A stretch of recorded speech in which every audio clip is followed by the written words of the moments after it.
Hi எல்லோரும் எப்படி இருக்கீங்க? Welcome to Charan face vlog channel.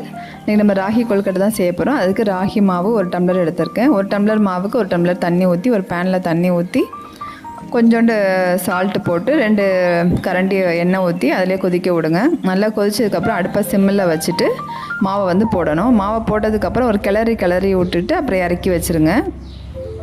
நல்லா கட்டி இல்லாமல் கிண்டணும். ஸோ வந்து அடுப்பை சிம்மில் வச்சுட்டு கிண்டினா தான் அது கட்டி இல்லாமல் இருக்கும். ஸோ இந்த மாதிரி இறக்கி வச்சதுக்கப்புறம் கொஞ்சம் ஆறட்டும். ஆறினதுக்கப்புறம் நம்ம ஒரு கரண்டி எண்ணெய் ஊற்றி நல்லா சப்பாத்தி மாவுக்கு பிசைகிற மாதிரி நல்லா அழுத்தி விட்டு சாஃப்டாக பிசைஞ்சு வச்சுக்கலாம்.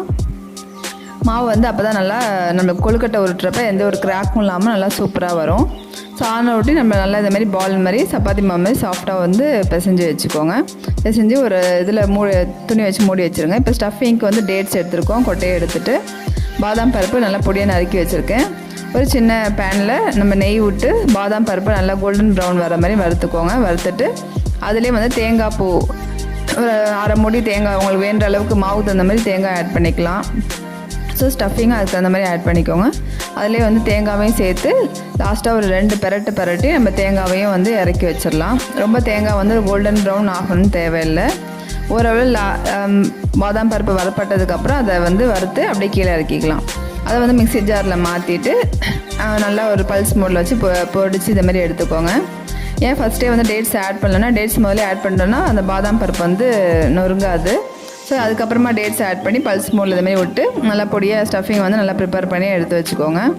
இப்போ நம்ம எடுத்து வச்சுருக்க கொழுக்கட்டை மாவும் ஸ்டஃபிங்கையும் பாதியாக ஈக்குவலாக பிரித்து எத்தனை கொழுக்கட்டைக்கு எத்தனை ஸ்டஃபிங் சொல்லி அதுக்கு தகுந்த மாதிரி உருட்டி இந்த மாதிரி வச்சுக்கோங்க. இப்போ ஒவ்வொரு கொழுக்கட்டையும் நம்ம வந்து இப்போ ப்ரிப்பேர் பண்ணிக்கலாம்.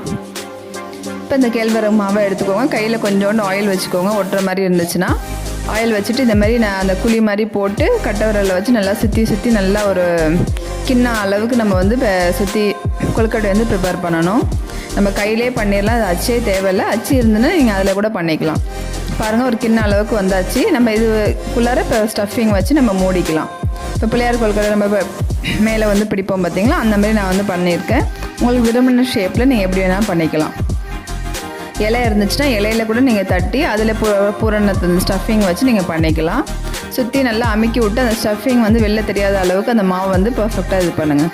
நம்ம மாவு நல்லா பர்ஃபெக்டாக அந்த இதில் கிண்டி இருந்தோம்னா இந்த மாதிரி வரும். ஸோ இப்போ நம்ம அடுப்பில் ஸ்டீம் பண்ணுறதுக்கு பாத்திரத்தில் தண்ணி ஊற்றி ஒரு தட்டை வச்சுக்கோங்க. ஈர துணியை போட்டு நம்ம செஞ்சு வச்சுருக்க கொழுக்கட்டையெல்லாம் அதில் வச்சு வேக வச்சு எடுத்துக்கோங்க. அவ்வளோதான், கொழுக்கட்டை ரெடி ஆயிடுச்சு. இந்த ஹெல்த்தியான கொழுக்கட்டை ராகி கொழுக்கட்டை நீங்கள் செஞ்சு பாருங்கள். எப்படி இருக்குன்னு கமெண்ட் பண்ணுங்கள். மறக்காமல் என்னோடய பேஜை ஃபாலோ பண்ணிக்கோங்க. தேங்க்யூ.